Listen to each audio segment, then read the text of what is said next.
and News 18 at a very important time. Of course, we're emphasizing on the importance of BRICS, especially given that this is the first edition post the expansion in January this year. So, interesting dynamics at play really if we talk about the 16th edition of the BRICS Summit. But tell us about, what you make of the summit taking place at a time that Russia is hosting this, Russia also sending out its own message to the world that, look, I don't stand isolated as a nation. I too have trusted allies. And of course, India's presence in terms of, the Prime Minister once again using this platform to reiterate what India's stand on terror is, terror financing is, and most importantly, the war in Ukraine is, that the priority is to restore peace.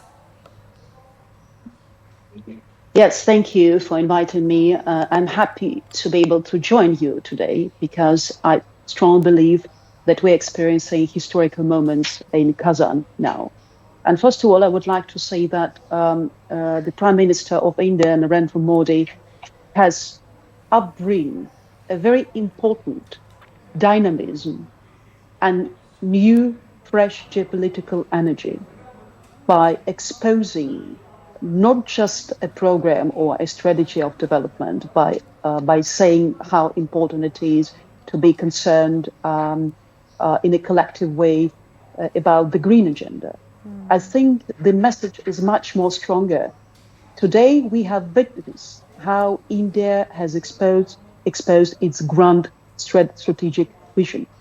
And Ukrainian crisis, it's only one of the elements of this exposure, because Prime Minister Narendra Modi has been claiming a lot of times while negotiating with Moscow and being in Kiev that India is standing strongly for the peace resolution. And this peace resolution stance is only one of the elements of this grand agenda, which is called Grand Bharat, because India truly matters. And today, after we have heard that great speech of the Prime Minister of India, we could feel and we could assess the grandeur of this happening. Roxanne, also want to understand the Russian position on this. Of course, the fact that Russia is hosting the BRICS Summit is interesting in itself at a time that, like we've been saying, that Russia wants to send out a message that the Western sanctions have barely had an impact, that, there's an alternative international order that can just pose a big challenge to the dominant Western order. That's what is being spoken of by several foreign policy experts. Do you align with that thought? Do you think that this could be an alternate order that perhaps the West must watch out for very closely?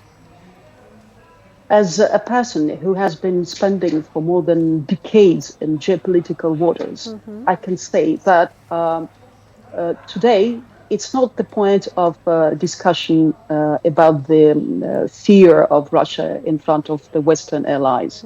It's not about turning the page, a new geopolitical page.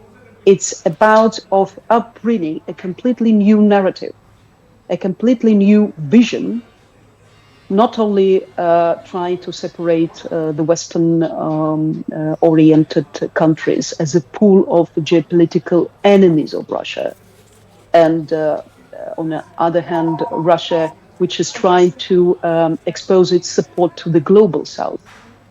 What we are seeing today, from the geopolitical point of view, is that there is a serious attempt from the Russian side to send the message to the world that Russia is not a victim, is not trying to victimize its partners.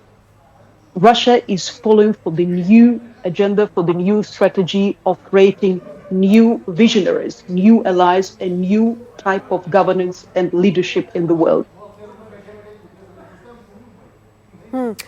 Roxanne, I asked this because the member groups like China, Iran and Russia clearly have, a different agenda on their mind when they talk about West, when they think about West, when they try and take on the Western challenge. And wouldn't you say in that sense that the participation of these three nations now as part of the BRICS is going to be read as an attempt on these nations to be wanting to unseat, the Western order, the current international order? When we talk about these three countries that you mentioned, we have to understand that while seeing the weakening of the political system and political governance of the West, there is no other option. There is no other lacune, they can join. And of course, BRICS appears as a great alternative for them.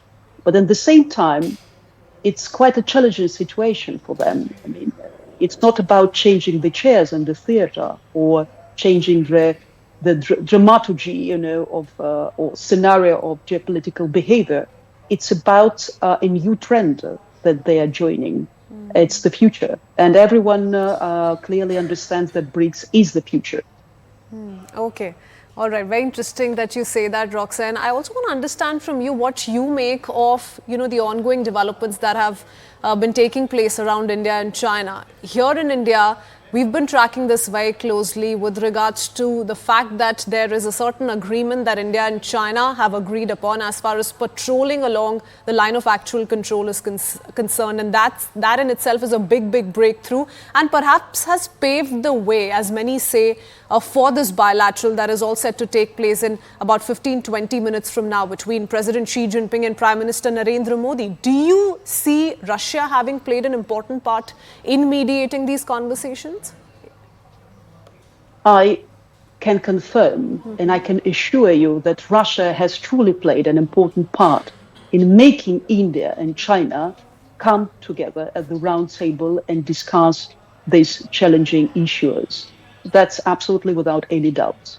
Second of all, this breakthrough that we have witnessed will definitely be a promising opportunity for both parties to reflect their foreign policy strategy in consideration to all that old concerns that India used to have in concern of China and Chinese party in concern of India. And I think that BRICS is actually aimed at creating that kind of platform bridge of solving the old stifling problems of India and China. And I'm more than sure that the next step will be done in relation to Pakistan issue, because Pakistan is an ally of China and it plays a significant role in the foreign policy of China. And it takes a crucial role for Indian foreign policy as well. That's why I think that Russia has played a significant role in putting these two parties at the round table today. Oh, very interesting. Roxanne, what we'll do is we'll head into a very short